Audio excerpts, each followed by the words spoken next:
मुबारक हो दोस्तों।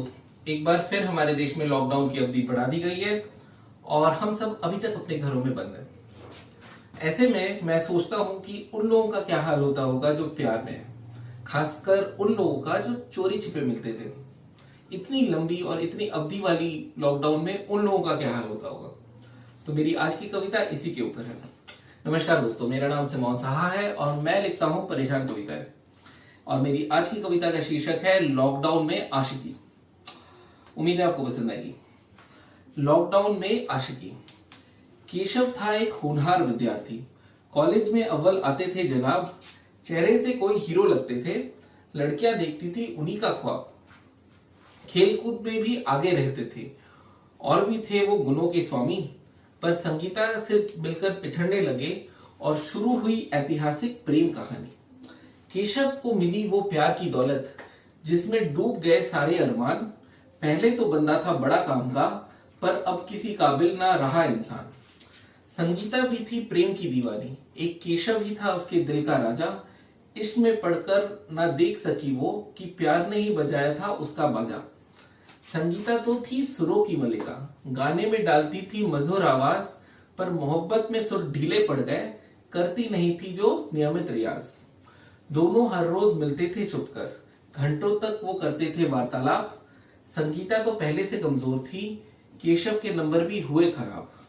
संगीता का एक सच्चा मित्र था। रौनक था उस शुभचिंतक का नाम। पड़ोस में ही रहते थे हुजूर। मदद करने आते थे सुबह शाम। दिल में था उसके प्रेम के अरमान, पर वो प्यार में डूब नहीं जाते थे। संगीता के जीवन में प्रेरणा देने उन्हीं के नसीहत काम आते थे।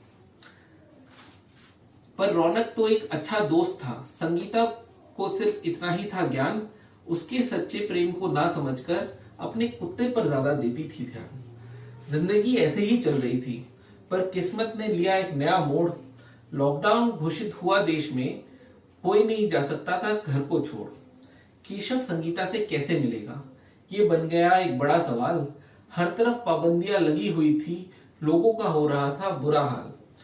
फोन के जरिए बातें तो हो जाती थी, पर उस पर भी थे मुश्किलें हजार।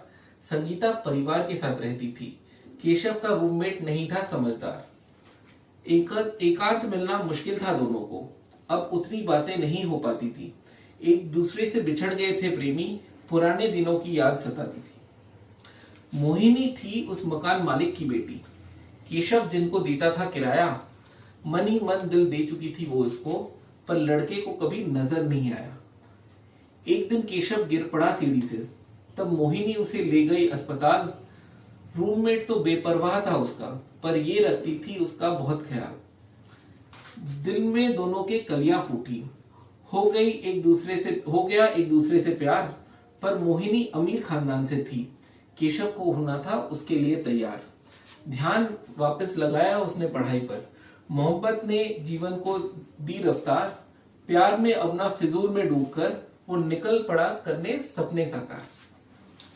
रौनक ने भी समझाया संगीता को कि बनना है उसे एक बड़ा कलाकार। हर रोज उससे रियाज करने में मदद की, जिससे संगीता का हो जाए बेड़ा पार। यूट्यूब पर चैनल बनाया उसने और डाले गए उसमें संगीता के गाने। लोगों में लोकप्रियता बढ़ने लगी। होने लगे लोग उसके गायकी के दीवाने। संगीता को तब ये एहसास हुआ कि रौनक ही था उसके दिल के पास। उसी के कारण गायिका बन पाई वो। अगर वो नहीं होता तो कौन देता साथ। लॉकडाउन में बिछड़े प्रेमियों को मिला सच्चे प्यार का उपहार। केशव और संगीता ने जिम्मेदारी समझी। जीवन में उनकी आई नई बहार। उम्मीद है आपको आज की कविता बड़ी लंबी थी ऑब्वियसली। उम्मीद है आपको पसंद आई दोस्तों। आप प्लीज मेरी चैनल को सब्सक्राइब कीजिएगा। नीचे सब्सक्राइब का बटन है और आप बेल आइकन को जरूर दबाइएगा ताकि आपको नोटिफिकेशंस मिलती रहे। थैंक यू दोस्तों।